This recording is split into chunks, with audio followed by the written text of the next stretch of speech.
I'm Wild Bill. We'll talk about poetry for a moment and its cultural significance. I was reading the prose Edda today, in English, of course. I can't read it in the original Norse. However,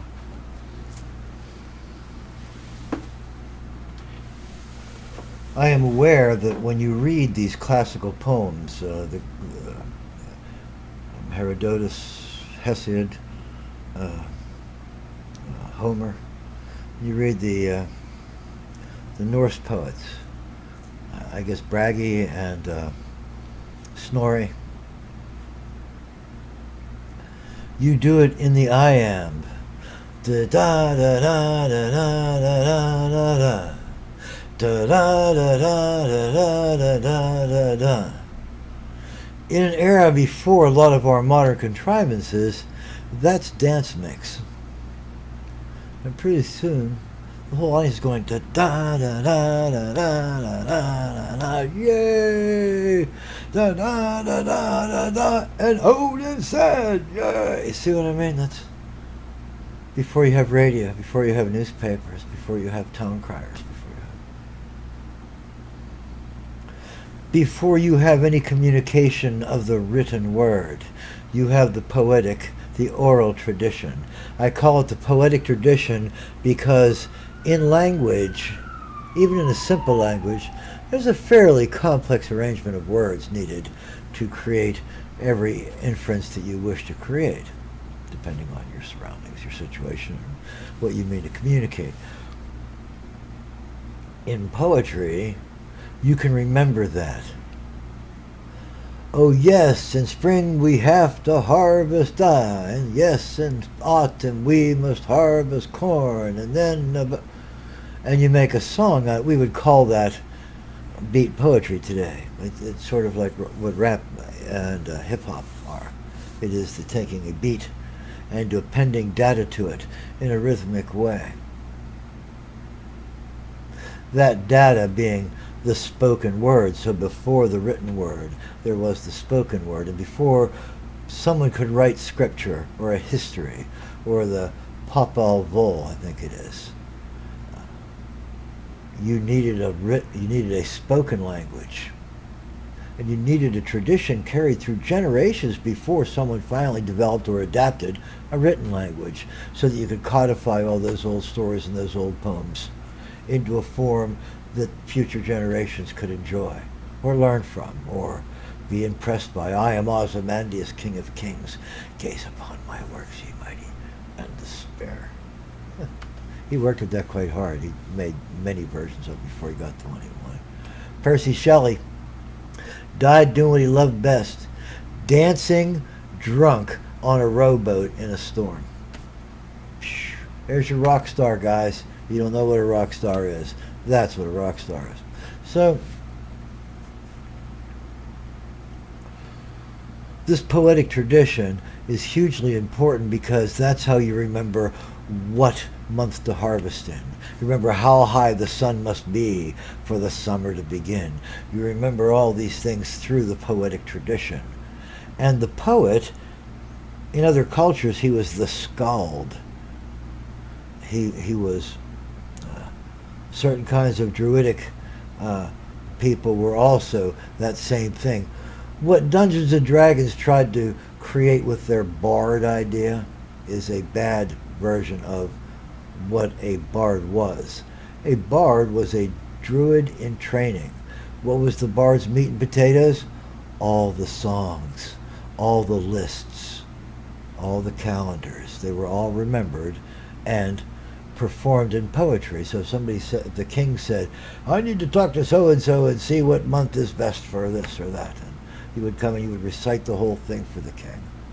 And he would give you room and board and maybe a shot at his daughter.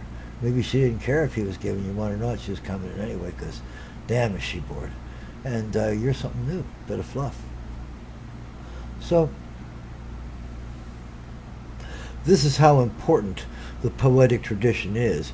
Before paper, before cuneiform, before any concrete method of recording a language on a medium, there was the medium of the spoken word and the memory of the expert.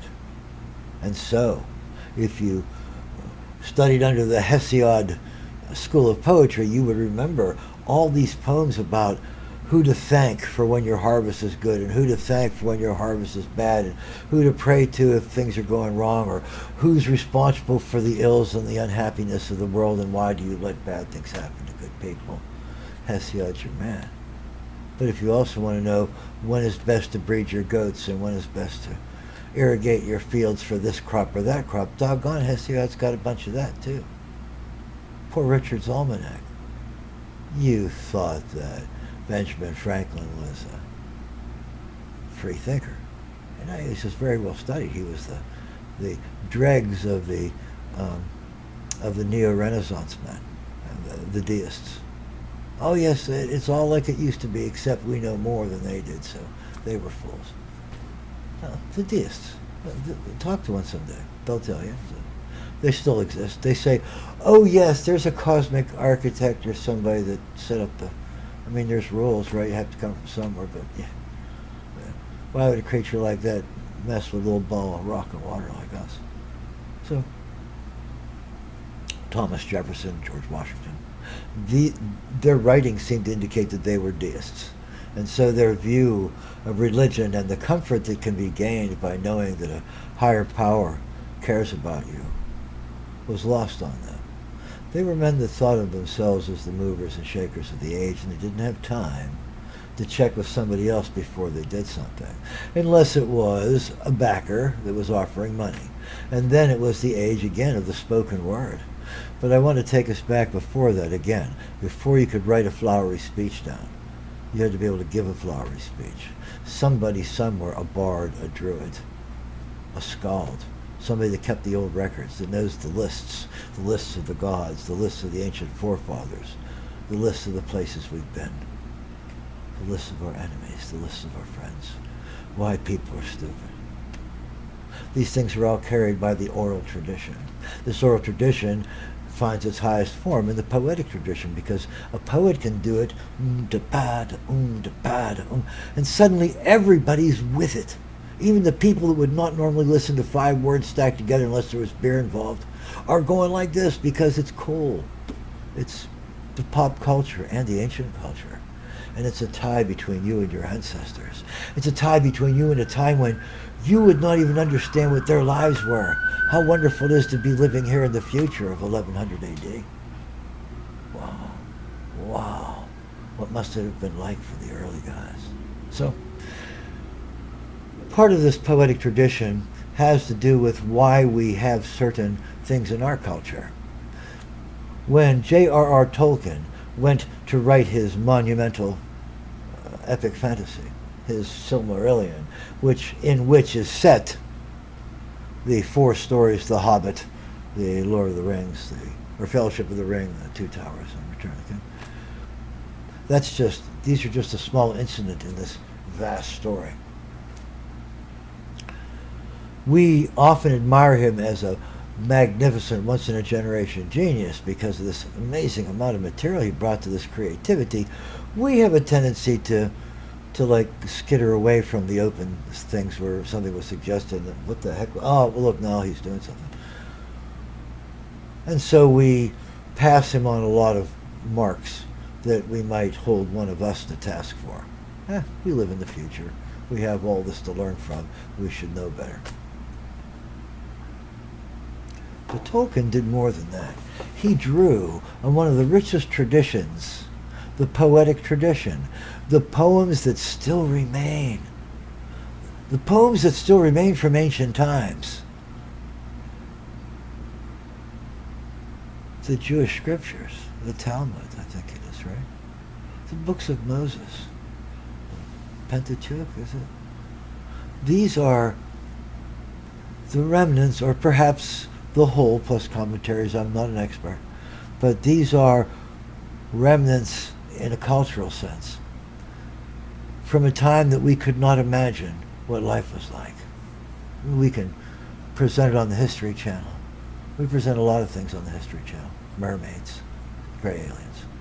That there is absolutely zero proof for. We get amused, we get entertained, like the ancients did with the stories of the gods. And who made the weather? And who made the oceans? Why does water flow downhill, not uphill? And if this guy is the water god, Thetis is the water goddess, can't I pray to her to make the creek run uphill? Because I'd really like to get some up my nose. And this is what the poetic tradition was doing. It was carrying this body of information, some good, some bad, some ridiculous in today's light, some perhaps wise in a precocious way, and we haven't even seen the wisdom of it yet. These are then codified when you finally get a language that can be written down, when you finally get a form of your language where you can attach vocal noises to little things that you inscribe in clay or on paper, papyrus pads, or take a piece of polished wood and paint it on, put a bunch of those together. It looks like popsicle sticks made into a bridge, and it's really Chinese annals and classics, some of the great thoughts ever written and stuff like that. Looks like popsicle sticks tied together with twine, and it's got these like marvelous little sayings. So anyway, when you get to that point where you can codify these things, you hope that you hold all of those poems, and then, even then, I have all the poems, all the traditions. I am probably one of 3 people in the whole culture that can do this in tens of thousands of people, because it's not something everybody wants to do. Once they realize how much work it is, they don't want to do it. Oh, that ain't waking. You play the guitar on your MTV. Yeah, you don't know how much work it is. Or maybe you do subconsciously. That's why you don't do it. Because you think what you do is hard to do. Try being a rock star someday. I'm not kidding. Absolutely serious. You have to be the most cutthroat businessman ever, or you're going to be eaten alive. Yes or no? Yes or no. It's the music industry. It's not a kind place to innocence. So, this oral tradition gets carried as long as you can, as much of it as you can remember. Remember, some of the experts die, and people in the old days die from causes you don't know. And stuff happens. And there's a sign in the sky while I'm telling a poem about this god that is a bad thing. Made people say, like, oh, he talked about that god, so that god must be bad. He's out of favor now. And so we'll worship the new god, the calf. Do you see what I mean? Read a lot of things into things. The idea of philosophy, and you guys will call it anything you want. I mean, the essential and the original meaning of philosophy is the expressing of your opinions on the causative vectors of the observable universe around you based on the science and the tools at your command. That's all that is. And the better your science and tools are, and the sharper your mind is, the better that works for you. Good for you. But that's all it is. When some cultures write in allegory, they had to carry that allegory in poetry. And people had to respond and repeat that poetry years and generations after generations without knowing what it meant. That's even worse. If you have to recall information, to be able to spout it out on command, so he says, what was verse 72? And you go, right? And you don't even know what it means. How do you stick that in your mind to how that works? Was that the one about the cows or the geeses or the... And what did he mean by that? I keep skittering away from that in my mind. These are natural things that happen to a poet. And so what if you're the poet that's meant to capture all these poems that are the whole knowledge of a people for 1,000 years or 10,000 years, for the whole period before you took on a writing implement and started to record the sounds on a preservable medium?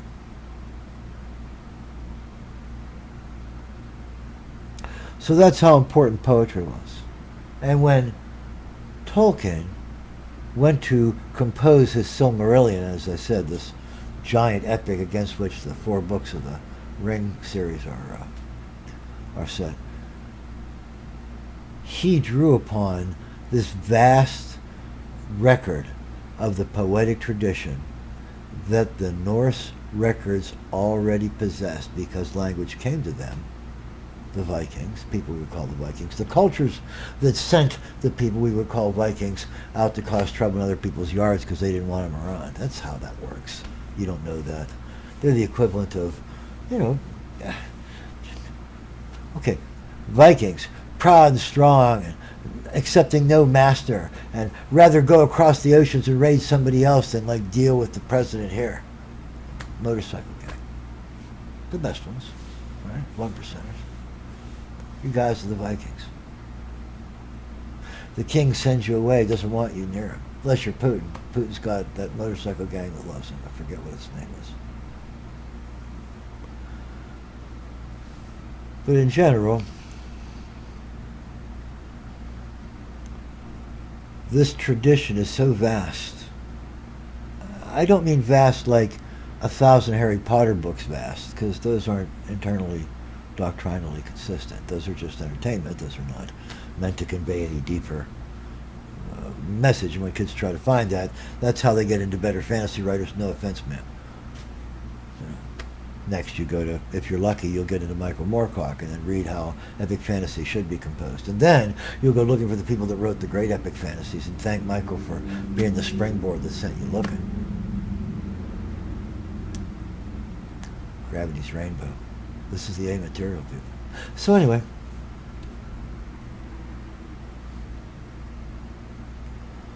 this poetic tradition is so crucially important that the Norse epics are couched in poetry. They are the poems, the prose Edda, the poetic Edda. How about that? And in the poetic Edda, it tells you how the world was made, and who the gods were, and who's important, and what tradition is important, and what it is you're supposed to do, and what it is that the gods themselves said when somebody asked them what's going on. Pretty cool, huh? Yeah. You won't find that in Thor. Not episode 172, because I read it and it wasn't in there.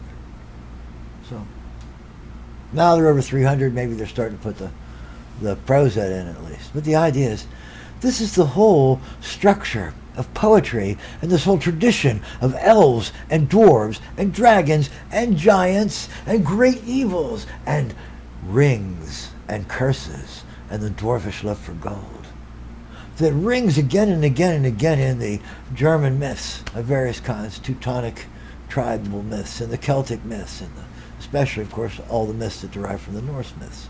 I'm sure you'll find some of them along the Volga. That these stories, these epic stories of what an elf is and what a godling is, and, you know, a giant battle of good against evil, these stories, these come from a poetic tradition, the Norse poetic tradition, what today we would call Denmark and Sweden and Norway. Sweden and Norway. So Tolkien had dozens of poems and poetic traditions to draw upon.